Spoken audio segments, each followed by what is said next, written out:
Le commentaire de Mathieu Bock-Côté, dépensé pas comme les autres.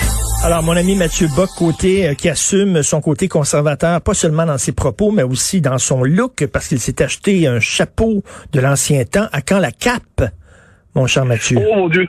La cape, je vais attendre quelques décennies de préférence, à moins de me prendre pour Zorro, ce qui serait possible. Et si je demande aux gens de pas rire de moi parce que je me prends pour Zorro, j'aurai le droit parce que le ministre Guilbeault a dit que le droit des uns s'arrête là où les autres se sentent blessés. Et puisque moi, je me sens blessé si on conteste le fait que je me prends pour Zorro, cessez de rire, s'il vous plaît.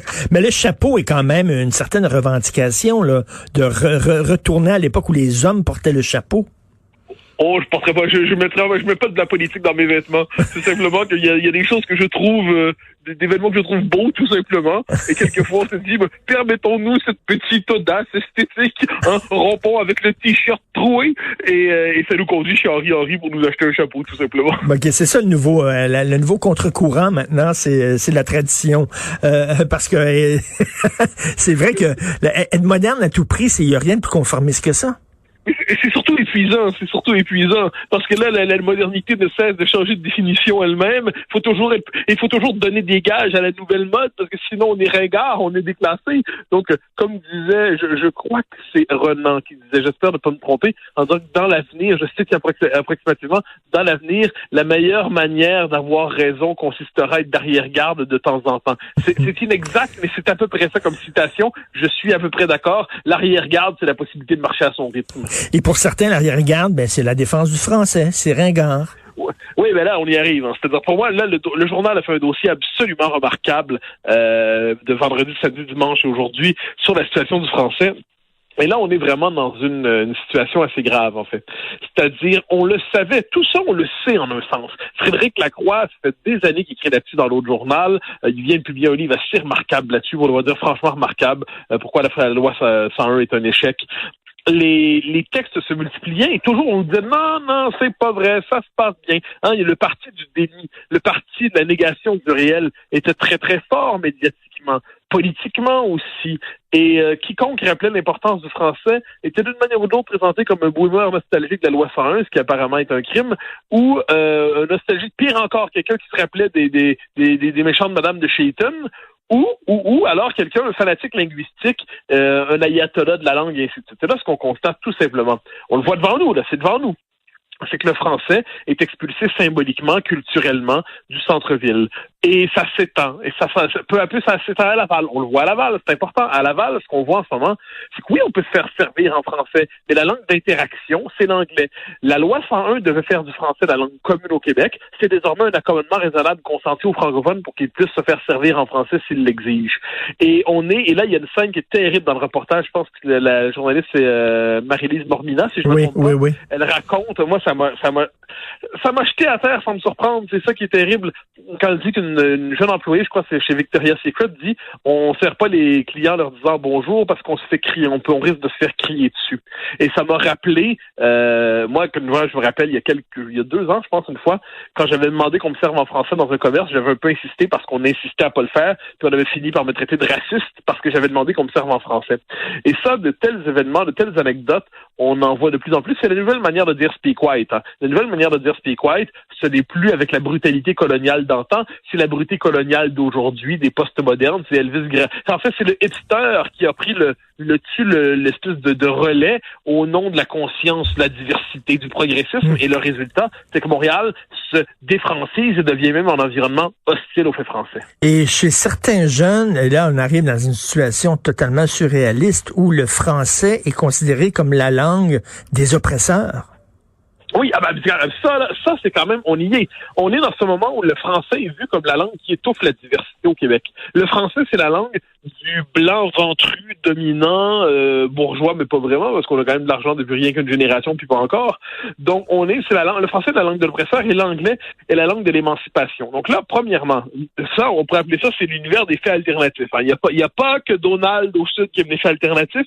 Il y a aussi, par exemple, la députée libérale, dont le nom m'échappe m'échappe au moment où je veux le dire, mais Emmanuela Lambropoulos, je crois, je ne peux pas détruire son nom, qui nous disait dans une intervention à la Chambre des communes, je crois, que il va falloir qu'on me donne des preuves pour me montrer que le français est vraiment en danger. Hein.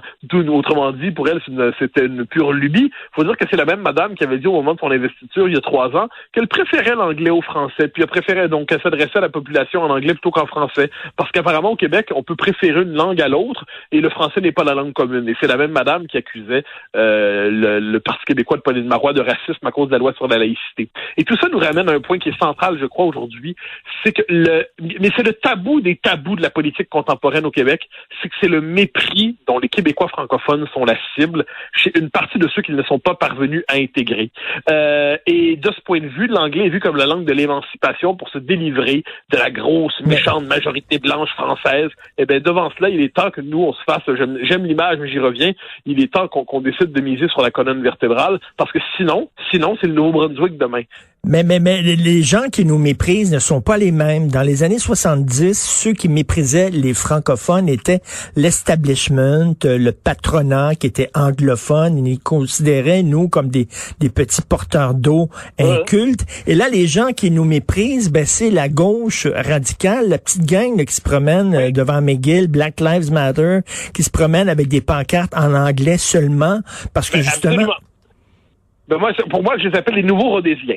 Hein? Et alors là, je les invite à aller regarder dans un dictionnaire, ou peut-être même sur Google s'ils sont paresseux, pour voir ce que ça veut dire un rhodésien dans le vocabulaire politique québécois. Ça pourrait les intéresser. Alors non, on est devant les nouveaux rhodésiens, mais les rhodésiens parlent le progressisme. Hein? Les nouveaux rhodésiens écrivent dans la version anglaise de Ricochet, en quelque sorte.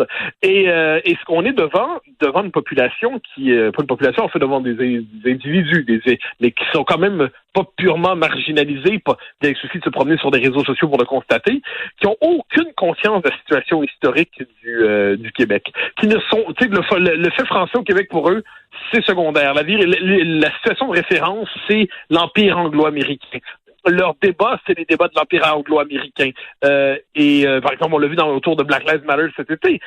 On a voulu imposer de manière très plaquée un contexte américain sur la situation québécoise, comme si les deux sociétés n'étaient pas la même. Quand j'entendais hier soir, quand tout le monde en parle, un humoriste que j'aime beaucoup par ailleurs, Adib El-Khalidé, qui nous dit que il y a quelques décennies, dans notre société, les Noirs et les Blancs ne pouvaient pas aller aux mêmes toilettes. Un instant, là, on parle du Mississippi, on parle pas du Québec. Oui, là. Voyons donc. Non, mais le Mississippi, c'est pas le Québec. C'est Mississippi Burning, c'est pas Saint-Hyacinthe Burning.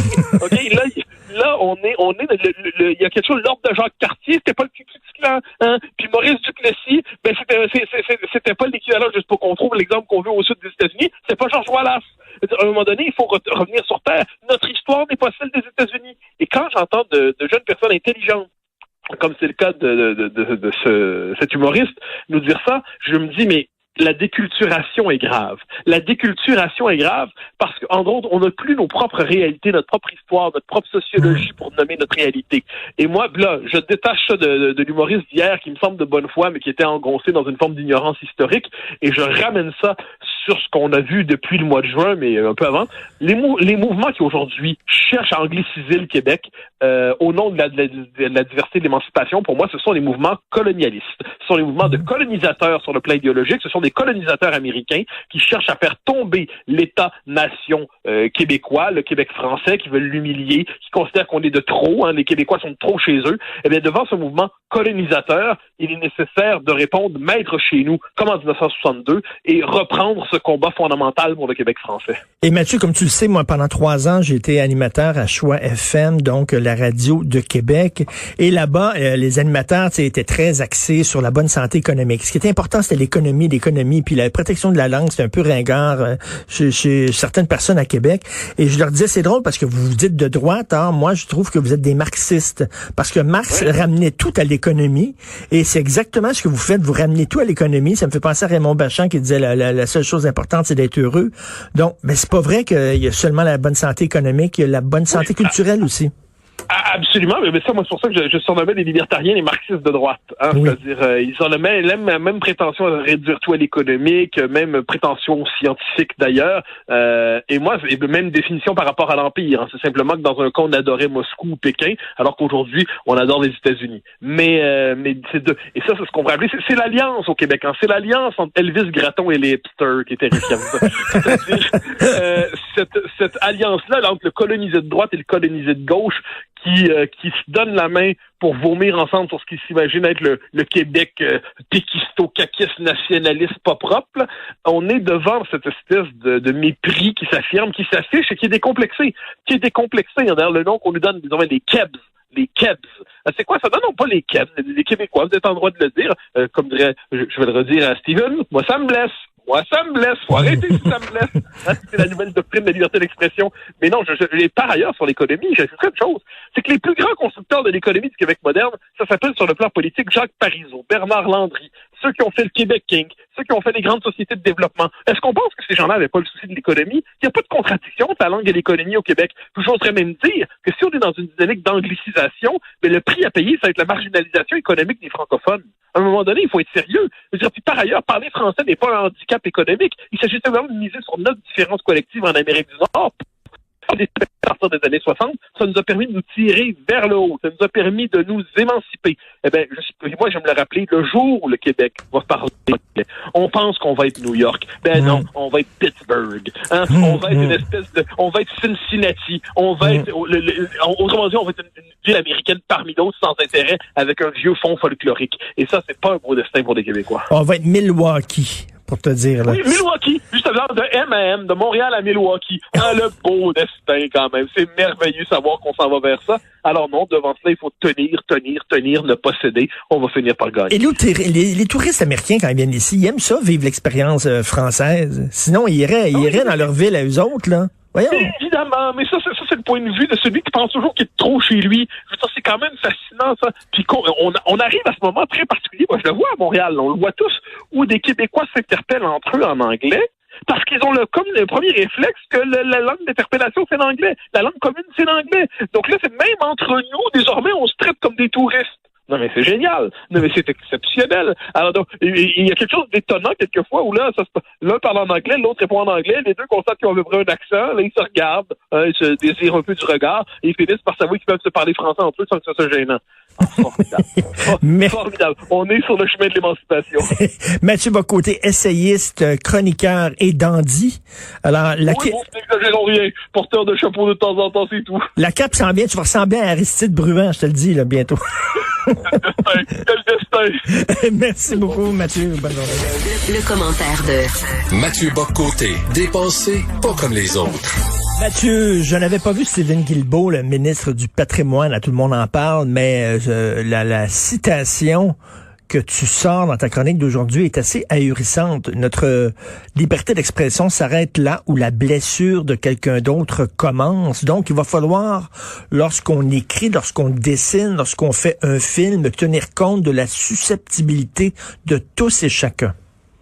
Ah, moi, ça m'a renversé. Alors, c'est une séquence assez intéressante où Stephen Guilbeault nous explique d'abord qu'il a reçu une formation, vous savez, les ateliers en formation sur la diversité, là, qui est un véritable, à mon avis, un racket de la culpabilisation du majoritaire pénitent. Ben oui. Donc, les ateliers de formation de diversité, on lui explique, il prend la peine de vous dire une formatrice haïtienne, parce qu'apparemment, lui, il veut noter l'origine des gens chaque fois qu'il parle à quelqu'un, qu'il faut d'abord s'ouvrir à l'autre dans sa blessure, écouter son témoignage, sa sensibilité, très bien, c'est une marque de civilité, et il en conclut que effectivement mon droit s'arrête là où la blessure de l'autre commence. Et là, j'ai envie de dire, bon, parce que là, pour l'instant, il refuse de répondre à ça. Je pense que je l'ai interpellé à plusieurs reprises sur Twitter. Je lui ai consacré une chronique aujourd'hui. Il y a d'autres choses à faire que me répondre dans la vie, mais je pense que c'est assez important ce qu'il a dit. Alors, il va falloir poser quelques questions. D'abord et avant tout, est-ce que ça veut dire que si un intégriste religieux, ou simplement un croyant quelconque, comme il y en a tant, se sent blessé par tel propos, telle caricature, telle blague, tel commentaire, telle critique, eh bien, il est en droit de dire votre liberté d'expression et on s'arrête ici parce que ça blesse mon sentiment. Est-ce que ça veut dire aussi que certaines communautés sont en droit justement de transformer leur définition du blasphème en interdit pour les autres? À moins, et là ce serait intéressant, que ce droit de ne pas être blessé soit accordé à certaines communautés et pas à d'autres. C'est-à-dire certaines communautés ont le droit de ne pas être blessées en institutionnalisant leur tabou, puis d'autres doivent se taire. Si oui, j'aimerais connaître le critère qui permet de distinguer entre les communautés qui ont le droit de faire taire et celles qui ne l'ont pas. Et moi, en tant que Québécois francophone, puisque je suis fondamentalement blessé, pour utiliser le vocabulaire à la mode, des discours dégradants sur le racisme systémique des Québécois, que je suis blessé par tous ceux qui nous disent qu'on vit en territoire non cédé, que je suis insulté par tous ceux qui nous disent qu'on est trop chez nous, puis-je demander à Stephen Guilbeault de se taire? Puis-je demander à Justin Trudeau de se taire? Puis-je demander on pourrait faire la longue liste des gens, doivent-ils se taire? Ou est-ce qu'on ne devrait pas, plutôt, apprendre à se muscler, appelons ça l'endurance mentale, la dureté du mental, comme disait Bob dans les Boys? Et est-ce qu'on ne pourrait pas demander simplement que chacun soit capable de se faire une petite carapace, de se durcir la couenne, puis d'endurer des choses qui dérangent un peu. Mais Mathieu, toi, là, il va y avoir une bureaucratie où on va distribuer des permis de s'offusquer. Tu comprends? Alors, il y a certaines personnes qui vont avoir ce permis-là, mais tu devras répondre à une liste de questions. Et toi, Mathieu Bock-Côté, tu vas répondre à une liste de questions, et là, on va dire, non, toi, on ne te donne pas le permis de t'offusquer parce que tes opinions politiques ne sont pas valables. Ben évidemment, et là, ça nous rejoint la théorie du discours haineux d'aujourd'hui. Alors, faut jamais l'oublier, le discours haineux aujourd'hui, spontanément, on dirait un discours haineux, c'est un discours animé par la haine. Mais il ne faut pas s'encombrer dans des définitions trop simples, cher ami. Donc, il faut voir, qu'est-ce que c'est un discours haineux? C'est un discours tenu par la majorité qui ne reconnaît pas la manière dont la minorité se représenterait elle-même. Ou alors, où certains des représentants autoproclamés des minorités disent qu'elles se définissent. Donc, un discours haineux, c'est par exemple J.K. Rowling, ça veut dire que les hommes n'ont pas de menstruation et les femmes en ont. Discours haineux. Discours haineux. D'ailleurs, soit dit en passant, pour le simple plaisir de le mentionner, parce que ça m'a fait rire, ces derniers jours, pour me changer des idées tellement que je me disais que le monde devenait fou, j'ai revu un film que j'avais pas vu depuis 20 ans, sinon 25 ans, peut-être même 30 ans, Un flic à la maternelle. Et dans Un flic à la maternelle, il y a un enfant qui dit « Les garçons, ils ont un pénis et les filles, elles ont un vagin. » Là, les gens font « Ha ha ha ha ha. » Là, je me suis dit « Pauvre enfant, il tient des propos transphobes sans le savoir. » Oh là là! Ah, ce film, il faut le bannir. Bon, alors quoi qu'il en soit, une fois ce commentaire sans cœur dit, on en a qui nous disent, soit dit en passant, qu'une telle affirmation, c'est blessant. Hein? On en a. Est-ce qu'il faut aussi faire taire ceux qui ont encore cette espèce de conception ancienne de la biologie, qui croient que la biologie n'est pas qu'une construction sociale? On voit que Stephen Guilbeault, il y a deux possibilités en fait. Soit il pense ce qu'il dit, ce qui serait pas surprenant parce que ça rejoint le discours de Justin Trudeau, qui disait que la liberté d'expression s'arrêtait là où la sensibilité des minorités et des différentes communautés s'exprimaient. Ou alors il sait pas ce qu'il dit, mais s'il sait pas ce qu'il dit, pourquoi sent-il le besoin de le dire, comme dirait Raymond Devos? Et là, on est quand même devant un problème, c'est que la position de repli d'un ministre fédéral sur la liberté d'expression, fondamentalement, ce n'est pas de célébrer la liberté d'expression, c'est de célébrer le droit des offusqués et la tyrannie des susceptibles à tout contenir, à tout dominer. Ça devient quelque chose d'un peu absurde, et pourtant, c'est le ministre responsable qui prétend, lui, qui va ensuite encadrer ce qu'il peut se dire sur Internet d'une manière ou de l'autre. Je suis quelque peu inquiet. Ben, écoute, c'est comme si le Parti libéral, le gouvernement libéral sous Justin Trudeau était une secte et que pour faire partie de la secte, tu devais boire le Kool-Aid. Donc, il a bu le Kool-Aid.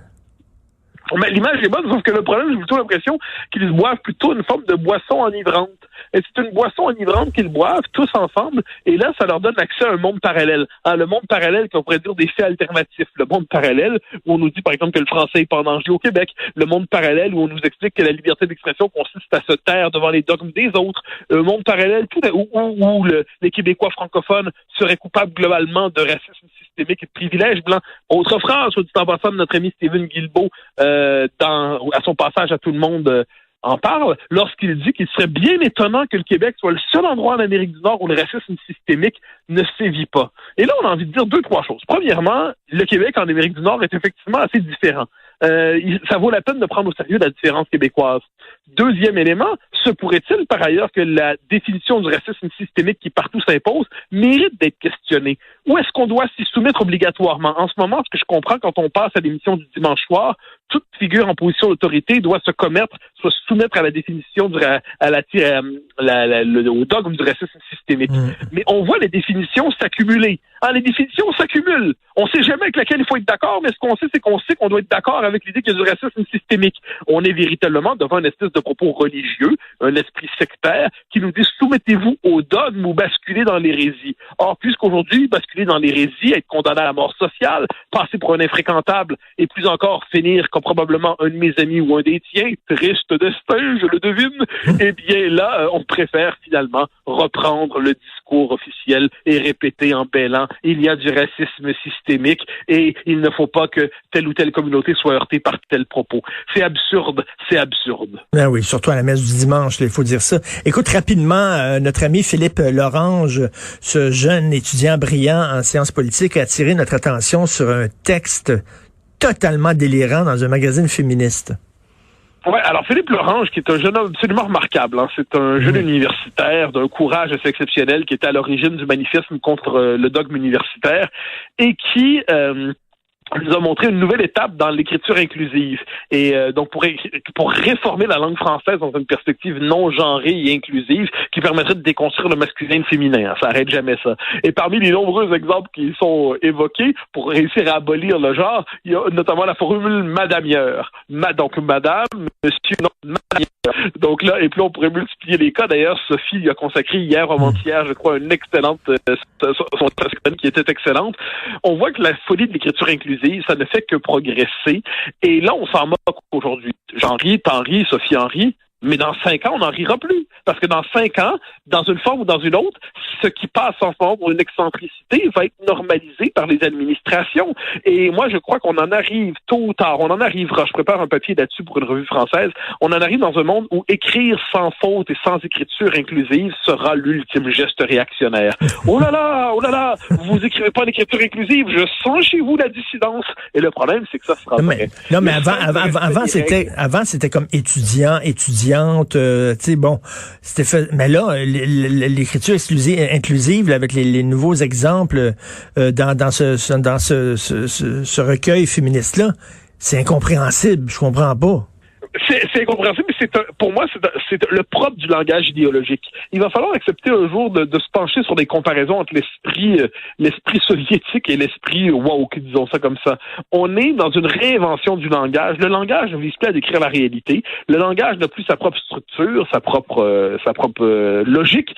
Le langage doit être intégralement idéologisé. Et ce qui fait en sorte, puis on est vraiment sur le mode ici de la surveillance idéologique permanente. L'individu doit toujours se surveiller pour voir s'il ne dérape pas, s'il ne déroge pas de la ligne officielle, s'il ne commet pas quelques péchés contre le langage inclusif.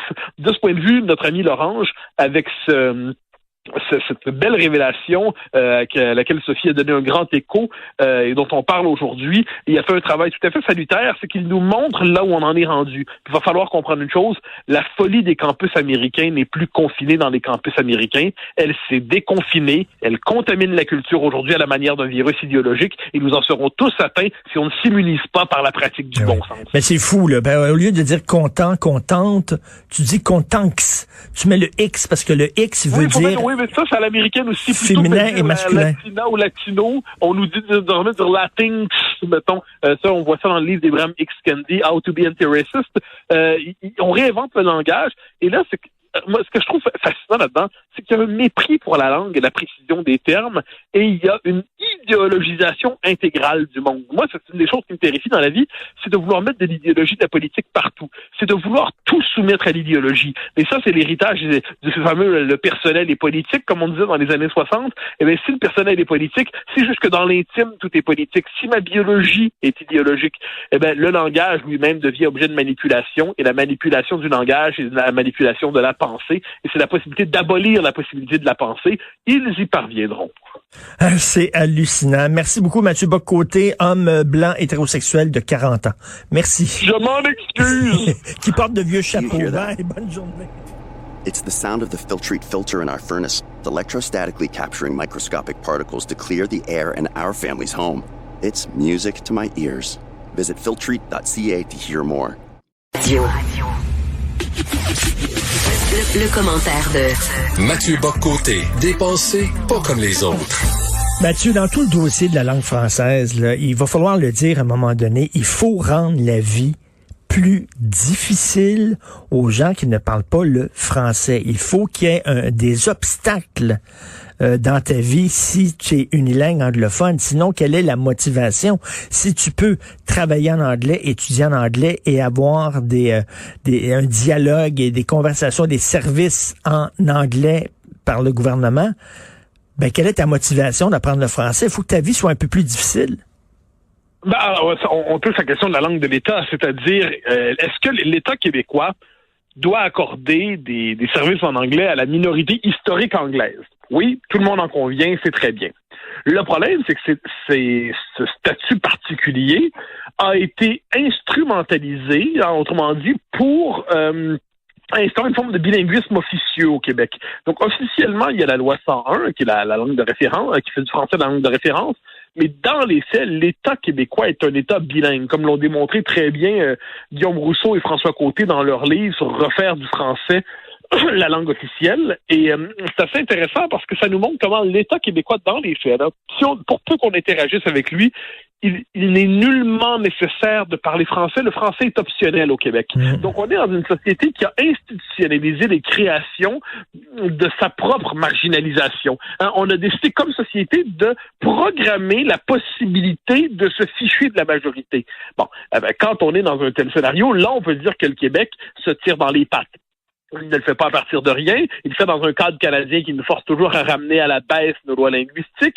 Faut pas oublier qu'on a Ottawa qui se mêle de ça, puis qui, dans les faits, malgré l'épiphanie récente des libéraux fédéraux qui viennent de découvrir la fragilité du français, on est quand même dans un régime fédéral qui, avec la loi fédérale sur les langues officielles, dans les faits, fait du français une langue sur deux et pas la plus puissante au Québec. Mais une fois que tout cela est dit, le premier rôle, et ça nous ramène aux travaux de Frédéric Lacroix, dont je parle beaucoup ce temps-ci, tellement il me semble important, c'est il faut que les institutions québécoises, celles qu'on contrôle, celles qu'on maîtrise, refassent du français la langue de référence. Et ça ne veut pas dire qu'on respecte pas les droits des anglophones, ça veut dire qu'on évite que les droits historiques des anglophones soient utilisés pour, dans les faits, légitimer un bilinguisme généralisé dans l'usage, dans la langue de l'État. Donc le français langue commune, le français langue de référence, le français langue d'interaction avec l'État, si on commence pas par là, on n'ira nulle part. Et on se souvient là, de Valérie Plante qui avait fait une conférence de presse uniquement en anglais. Oui, alors ça pour moi, c'est génial. Ça, c'est un moment exceptionnel. Madame Plante avait oublié de parler français. Je précise que ça s'appelle pas Valérie Plante ou Flower, s'il faut. Valérie Plante, québécoise, francophone, d'Abitibi-Témiscamingue, si je me trompe pas. Mais qui a évolué dans les circuits du progressisme pan-canadien et qui en a intégré les codes, considère manifestement, on est vraiment dans on aime se moquer au Québec d'Elvis Gratton, avec raison. Mais il faut jamais oublier qu'il y en a à gauche d'Elvis Gratton.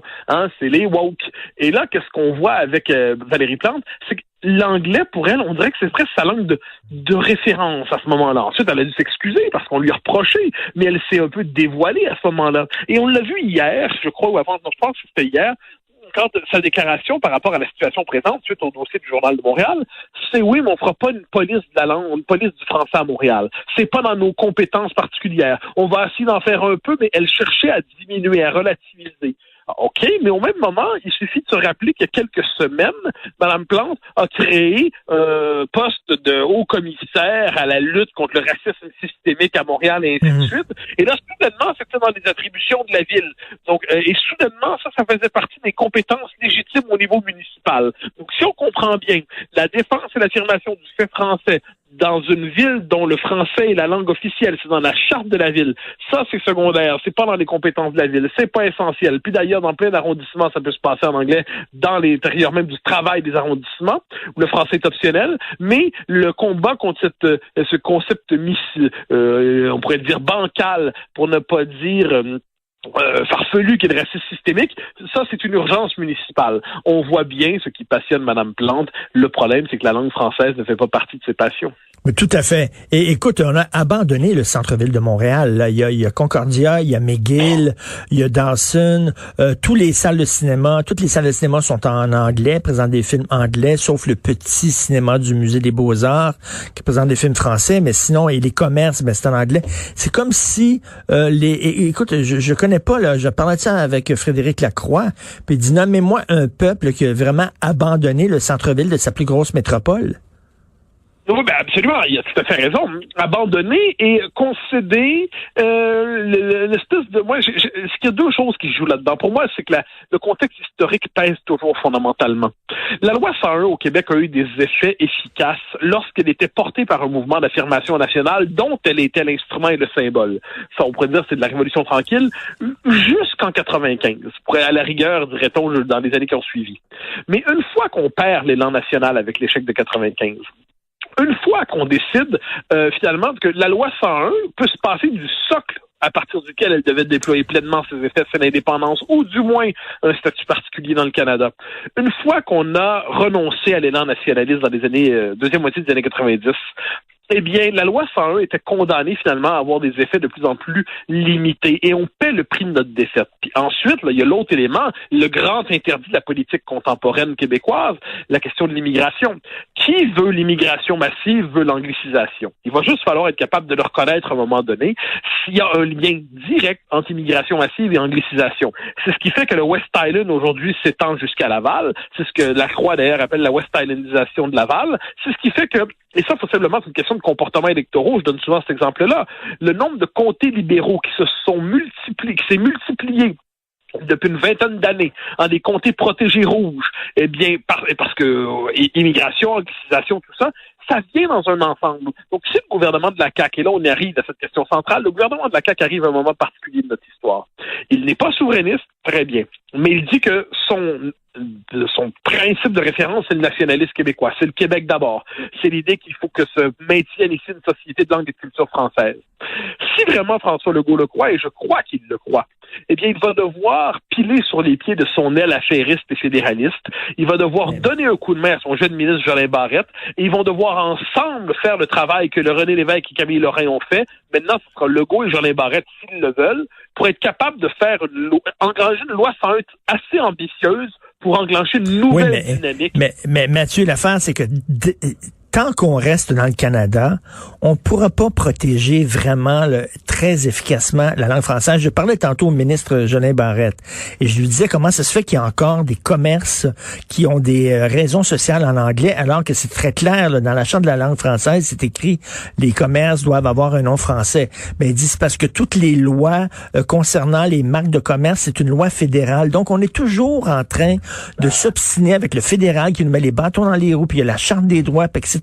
La seule façon de protéger efficacement la langue française est de devenir un pays. Et les immigrants qui viendraient s'établir ici ne viendraient pas s'établir au Canada. Ils viendraient s'établir dans un pays francophone qui s'appelle le Québec. Et c'est tout. Ben tu parles au plus convaincu des hommes en la matière. Je veux dire, pour moi, c'est la raison fondamentale de faire l'indépendance du Québec. Hein. C'est la survie, l'épanouissement de notre culture. C'est créer des conditions institutionnelles et culturelles pour que des immigrants qui arrivent ici se francisent et rejoignent la majorité. Le Canada est un carcan, le Canada est un cadre, le Canada est un régime qui nous condamne, même quand on agit, à être moins efficace qu'on ne le voudrait, qui condamne souvent même nos propres actions à se retourner contre nous-mêmes. Donc, dans le Canada, on a beau se débattre comme des diables, en dernière instance, les effets seront toujours limités. Oui. Et le régime fédéral cherche toujours à charcuter nos lois. On l'a vu avec la loi 101, qui a été charcutée par les fédéraux, qui nous ont torpillés. On le voit en ce moment avec la loi 21, qui est quand même une loi qui on se bat pour la maintenir dans un régime qui lui est fondamentalement hostile. Donc, moi, je crois que l'indépendance, il faudrait la faire hier, demain, il faudrait que ça soit réglé. Mais ça ne l'est pas. Donc, pourquoi, en ce moment, c'est important d'aller sur le terrain de la loi 101? Parce qu'il faut réapprendre à bouger collectivement. On l'a fait avec la loi 21. Là, si on le fait aussi sur le plan linguistique, si en même temps on défend la loi 21, si on affirme le fait français, si on décide de toucher à la question de l'immigration et des seuils fédéraux, parce qu'en passant, c'est une autre question, mais ça vient ensemble, ça. Quand les fédéraux rêvent d'un Canada à 100 millions de citoyens, est-ce qu'on voit à quel point ça dit c'est la dilution démographique définitive du Québec? Donc, quand on a toute cette notion en tête, il va de soi que l'indépendance du Québec est la condition d'un épanouissement véritable de notre langue, de sa protection. Ça va de soi. trop longtemps, les souverainistes ont eu peur de cet argument-là, parce qu'ils avaient l'impression que c'était ringard, c'était dépassé, c'était vieux jeu. En ce moment, cela dit, je crois que les Québécois renouent avec cette conscience de la fragilité linguistique du Québec. On le voit après ce qui se passe à Montréal. J'espère, quant à moi, que beaucoup de nationalistes engagés à la CAQ portent en eux le souvenir de leurs convictions souverainistes. Et par ailleurs, le PQ, pour une fois, fait son travail. Donc, tout ça vient ensemble. Et il faut avoir le courage de dire il faut rendre la vie un peu plus difficile aux gens qui ne connaissent pas le français pour qu'ils aient une motivation à l'apprendre. Il faut se contreficher des accusations de racisme, de xénophobie, tout ça, parce qu'elles sont injustes et elles sont fausses. Et moi, quand je vois bien des gens que j'estime, par ailleurs, avoir peur autour de ces accusations-là, moi, je dis, faites-vous-en pas. À un moment donné, ces accusations-là, elles sont injustes. Si vous savez en fond de vous-même, vous n'êtes pas raciste, vous n'êtes pas xénophobe, elles sont fausses, eh bien, tenez-vous debout, et puis les insultes, vous apprendrez, elles vous embêteront, c'est jamais le fun de faire insulter, mais vous apprendrez à vivre avec ça, vous ferez ce qui est nécessaire. Jolin Barrette est parvenu à faire la loi 21 malgré les injures. Il devrait être capable de faire la nouvelle loi 101 malgré les injures. En ces matières-là, je prêche le courage à nos leaders nationalistes. C'est pas facile, mais en dernière instance, ça permet de dire ce qu'on a à dire et de faire ce qu'on a à faire. Je crois que c'est possible. On est à ce moment particulier de notre histoire où c'est encore possible. C'est pas encore foutu, c'est pas encore perdu, mais la condition, c'est une action résolue. Et quant à moi, je l'ai dit, je le redis, vraiment, j'en suis convaincu, le jour où on remet en marche la question identitaire, on renoue avec la question nationale dans son plein sens, et là on retrouve la question que tu as dit tantôt, c'est qu'on va retrouver, à mon avis, cette conviction que dans le Canada, nous sommes condamnés à la survie, mais en s'en dégageant, en faisant l'indépendance du Québec, notre peuple pourrait à la fois assurer sa survie et s'épanouir pleinement dans sa langue et par sa culture. Ça, je crois que c'est le pari fondamental pour notre existence collective. Tout à fait, c'est bien dit. Merci beaucoup, Mathieu Bock-Côté. Bonne journée. Le commentaire de Mathieu Bock-Côté, dépensé pas comme les autres. Mathieu, quelque chose me dit que tu ne crois pas vraiment à la conversion du Parti libéral du Canada au fait français. Alors, moi, j'ai tendance à toujours espérer des conversions, la conversion de l'âme, la conversion du cœur, mais j'ai l'impression qu'en ce moment, on est au premier moment de la conversion, comme aurait dit l'autre, c'est-à-dire au moment où on fait semblant. Il se peut qu'à force de faire semblant, on en vienne à croire à sa fiction du moment. Mais pour l'instant, voir Mélanie Joly s'indigner de voir Mme Lambropoulos nous dire ce qu'elle nous dit depuis quelque temps, c'est-à-dire qu'elle ne croit pas que le français est en déclin, qu'on peut choisir sa langue de référence, et c'est sûr de voir Justin Trudeau plaider pour le respect du Québec français d'abord, voir l'actuelle présidente du Parti libéral du Canada au Québec changer complètement de point de vue en quelques heures ou quelques jours par rapport aux Français au Québec. Comment dire?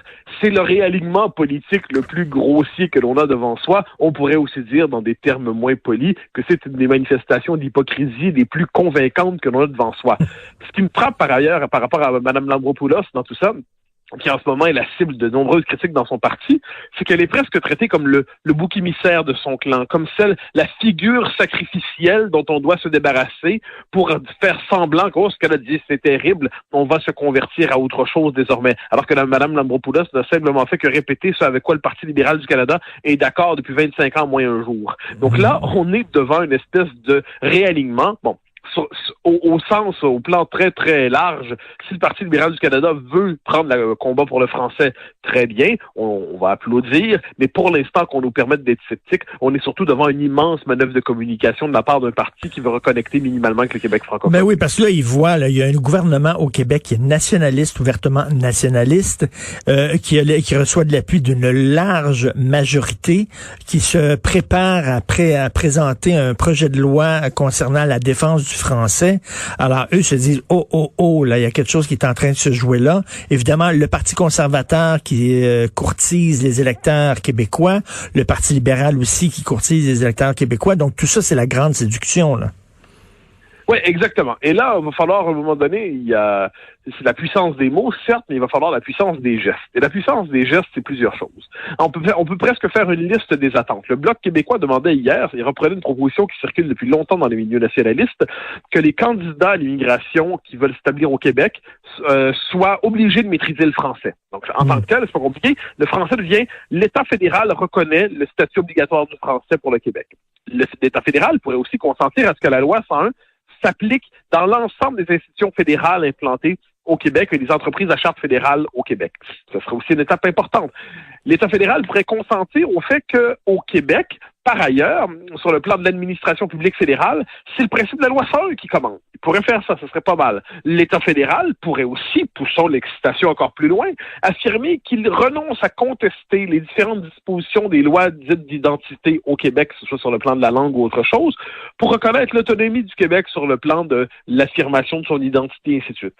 Si ce que je présente là, qui est pour moi une espèce de minimum vital, n'est pas respecté, ils auront beau dire à Ottawa, oh là là, le français c'est important, le français ne doit pas être contesté, le français est en danger, je n'y verrai quant à moi que parole, parole et parole, ce ne sont que des mots.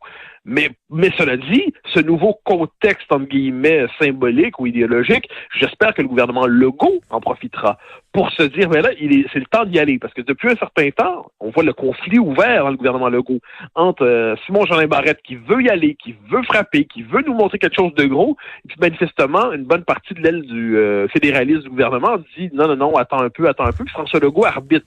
Là, François Legault va devoir trancher. Les circonstances sont bonnes, c'est le moment de vérité pour lui. Même les libéraux fédéraux considèrent que la situation est tragique, qu'elle est fragile. Eh bien, c'est le temps que le gouvernement du Québec s'en empare et soit à la hauteur de l'histoire. Écoute, j'ai appris, parce que je ne le savais pas, et j'imagine que toi, c'est la même chose, tu l'as appris en même temps que moi, que la directrice de l'aile québécoise du Parti libéral du Canada est une anglophone.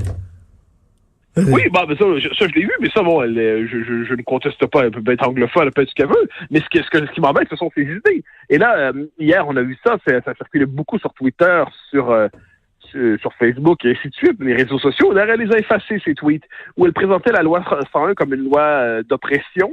Elle disait que la loi 101 avait appauvri le Québec.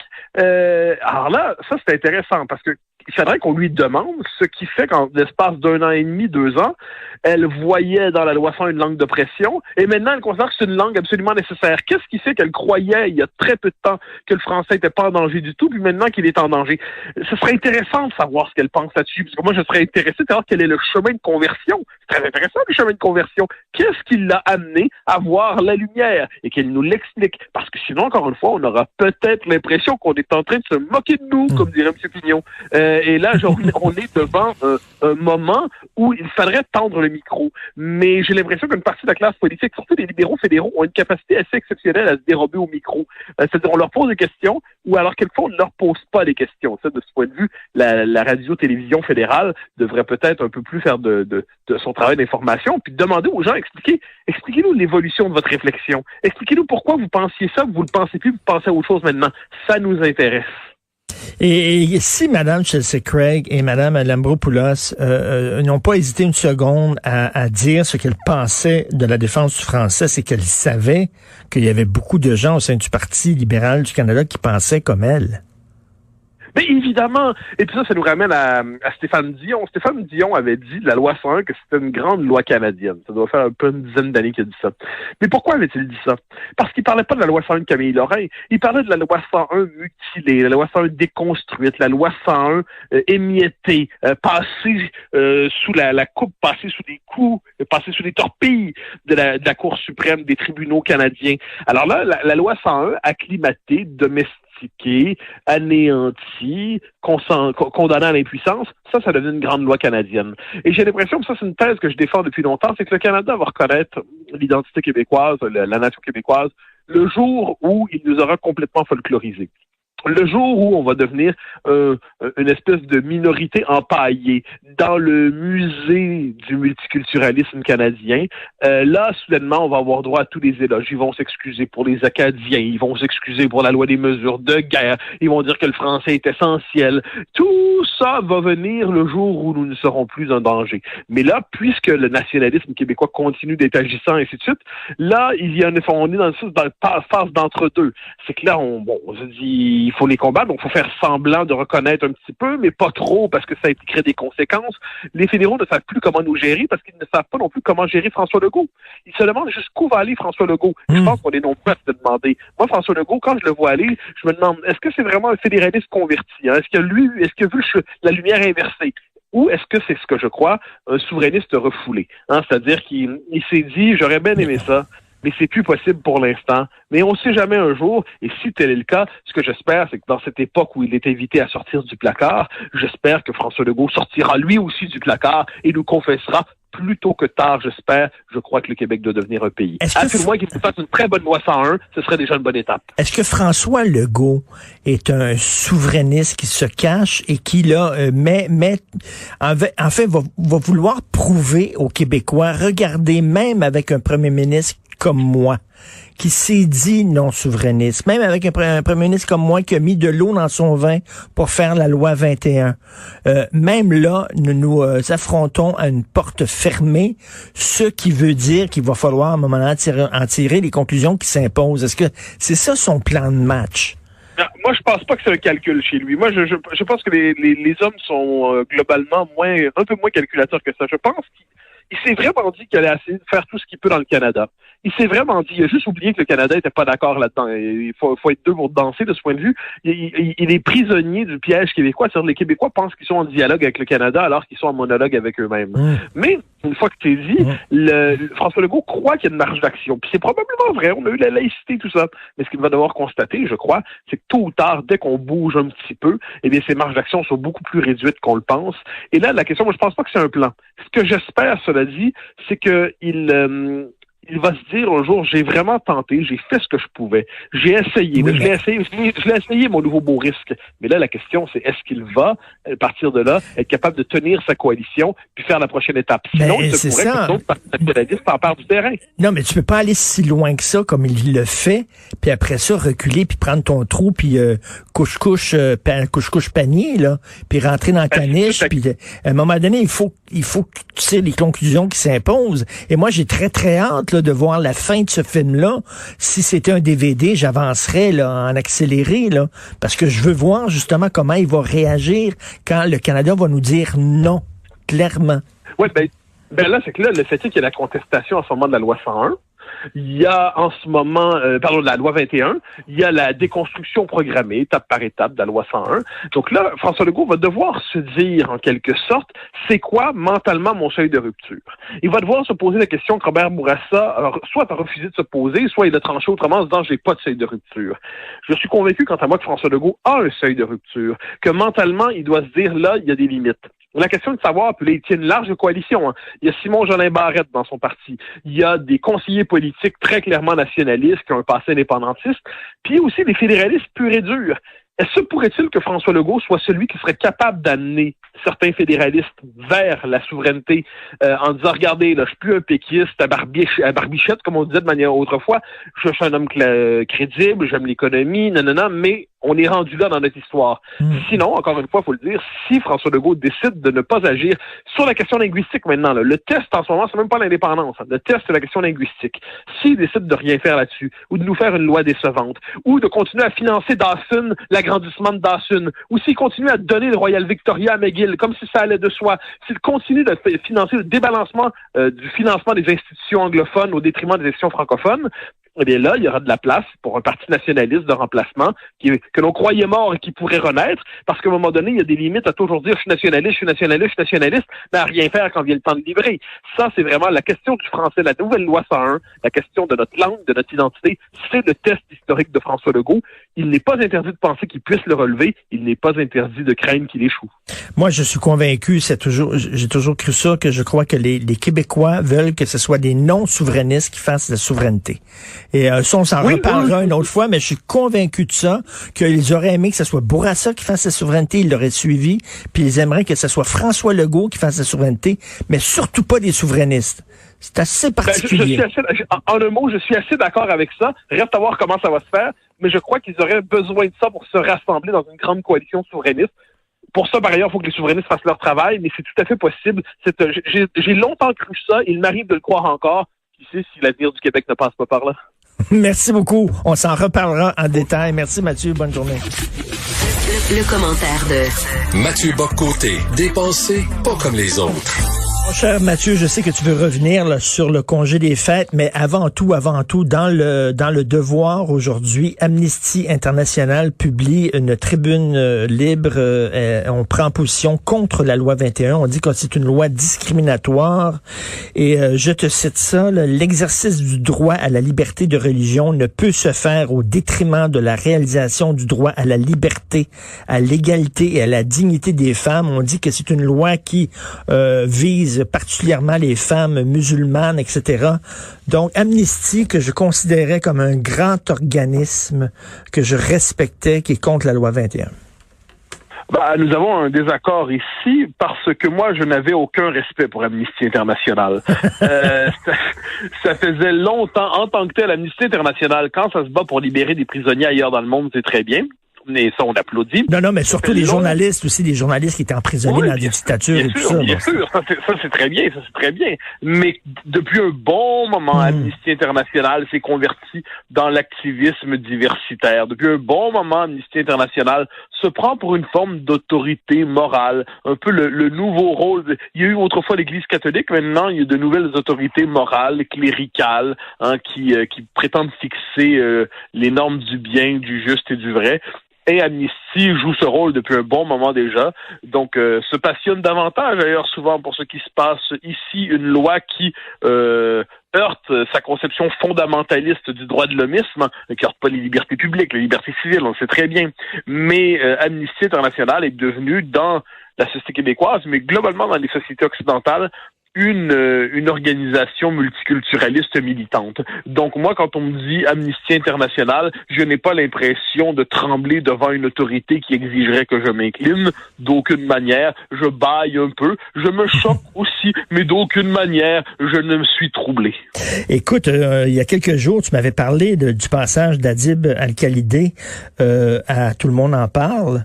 Et Sophie écrit là-dessus aujourd'hui et il a dit, là, lorsque je regarde la télé québécoise, je vois, tout ce que je vois, c'est qu'on rit des gens racisés et on les humilie. Il a vu ça où, lui? J'ai jamais vu une émission québécoise où on humilie les personnes noires ou racisées. Voyons. Non, mais la chronique de Sophie était excellente parce qu'elle documentait tout simplement la représentation des, comme on dit aujourd'hui, des racisés, disent-ils, dont des minorités simplement à la télévision québécoise. Mais on voit que le discours moi, ce qui m'a frappé dans le discours de Adib Al-Khalidé, et c'est terrible parce que c'est un humoriste que j'estime, qui est drôle, qui est brillant, qui est subtil, il y a toute une série de qualités.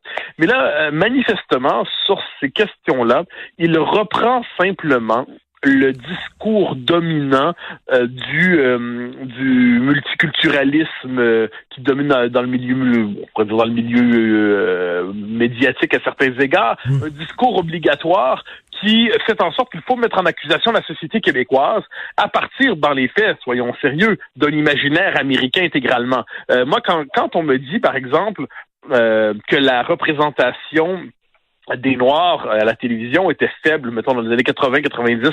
OK, mais leur arrivée au Québec était toute récente. Évidemment qu'il y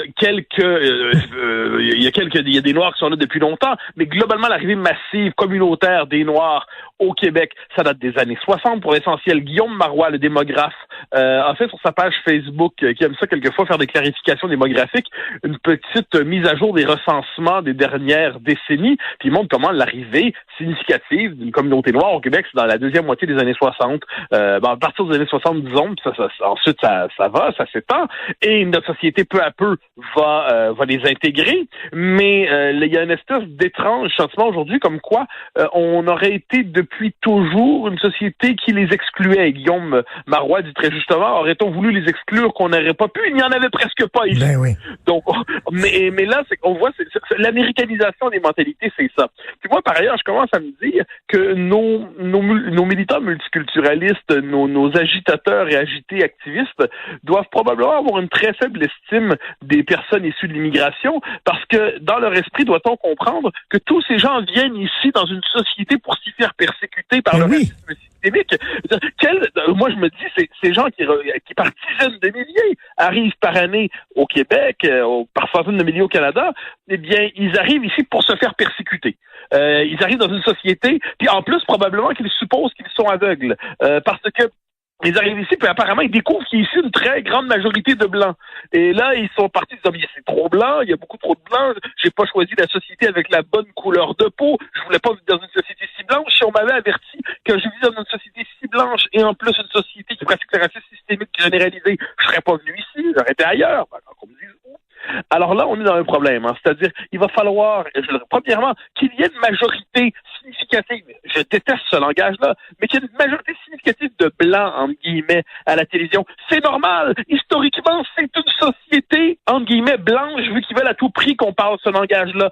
C'est comme ça. Les Québécois peuvent bien s'excuser pour leur couleur de peau, mais il en est ainsi. Ensuite, notre société, ça, Simon Jourdouin a fait un commentaire assez fin sur sa page Facebook en disant c'est qu'on était comme ça, mais ensuite, au fil du temps, au fur et à mesure de l'arrivée de l'immigration, eh bien, la société québécoise a intégré dans ses représentations, dans son univers mental, dans son univers symbolique, cette diversité, entre guillemets, qui arrive chez nous, en l'acculturant, en l'intégrant. Puis on l'a fait, ça. Donc la représentation, quelque peu paranoïaque, portée par M. Al-Khalidi, qui est par ailleurs un homme de qualité, j'aime à le redire, c'est une vision fantasmée. Puis quand toute une série de gens, permets-moi de le dire parce que ça m'a choqué, quand toute une série de gens, puis parmi ceux-là des bons souverainistes officiels, hein, des souverainistes qui ont toujours le désir de se faire aimer par Radio-Canada, disent « Oh là là, quel discours puissant qui témoigne de la légitimité du ressenti.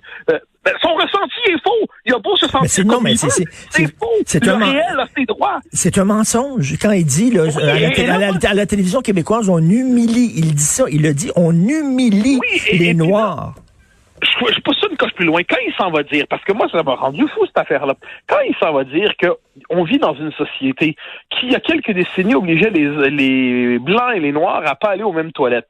Il parle du Mississippi. Et à moins que dans sa tête, ça, ce serait intéressant, à moins que dans sa tête, notre société fait référence aux États-Unis, alors là, ça nous en dit beaucoup sur sa représentation du monde. C'est-à-dire qu'il vit dans la société blanche en général, et pas dans la société québécoise qui n'est pas la même histoire. Puis si on veut pousser pas encore plus loin sa logique tordue, parce que je trouve ça triste qu'un homme de sa qualité ait cette logique-là. À ce que j'en sais, monsieur Adib Al-Khalidi n'est pas un noir au sens un africain. Il est arabe, si on fait à tout près parler de ses origines. Mais à ce compte-là, l'histoire des relations entre le monde arabe et le monde noir est une relation qui n'est pas la même que celle entre le monde noir et le monde blanc, de guillemets.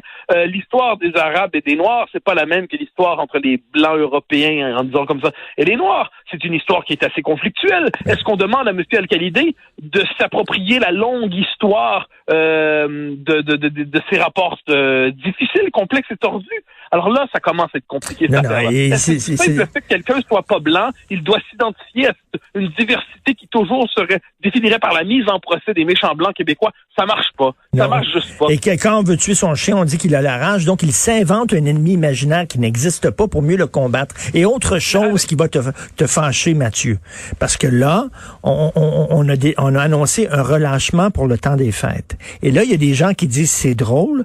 Quand les Juifs voulaient célébrer leur fête religieuse, on leur disait non, vous n'avez pas le droit de vous rassembler.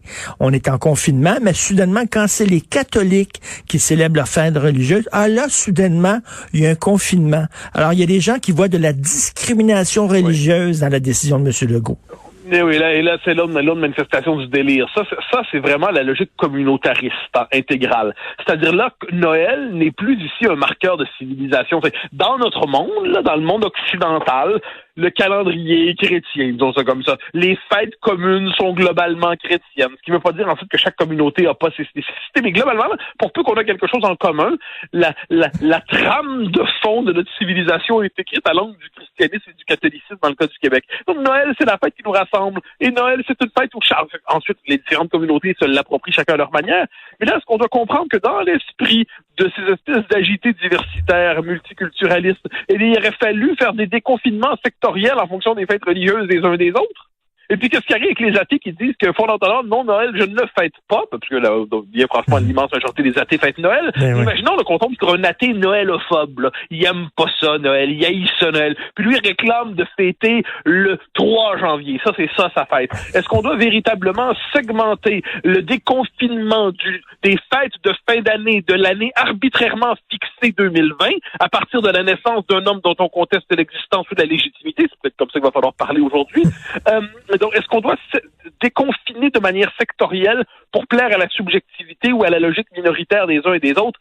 À un moment donné, c'est le monde commun qui se dissout. C'est l'existence même du commun qui disparaît.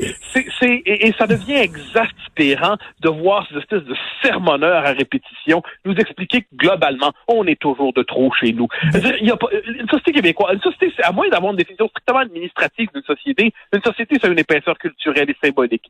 Ça peut être accueillant, mais ça accueille à partir de quelque chose. Puis je suis content que le Québec soit accueillant, mais il accueille à partir de son histoire. Puis notre manière d'accueillir, nous, à rigueur, sauf dans des temps de confinement, c'est dire même à nos amis qui sont pas chrétiens ou catholiques, ben tu viendras à Noël chez nous, ça va faire plaisir. Puis on t'achète un cadeau. Puis on sait bien que tu crois pas à la naissance du petit Jésus, que tu crois probablement même pas à sa résurrection. Ben ça tombe bien parce que ben des catholiques qui croient plus non plus. Mais c'est pas grave, tu vas avoir un cadeau quand même, puis on va quand même te faire de la place dans la famille.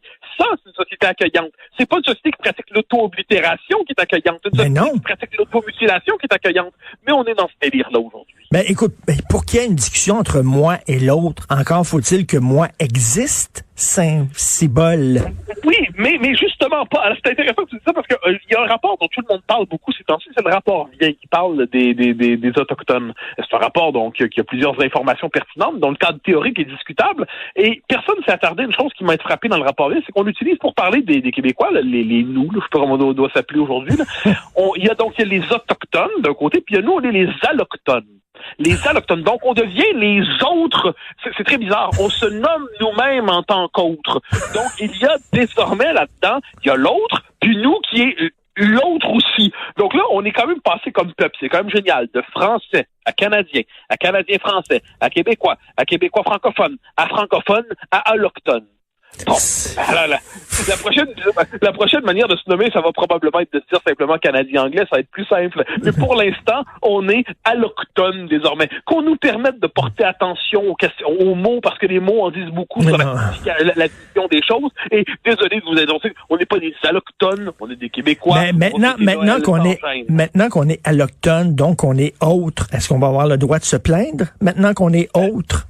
Eh ben non, parce qu'il va nous arriver probablement ce qui est arrivé à ce pauvre Marvin Rotrand à la ville de Montréal. Marvin Rotrand, le conseiller municipal, qui longtemps était un partisan diversitaire, multiculturaliste, qui faisait le plaidoyer, il s'est dénoncé le racisme des instituts de la ville de Montréal.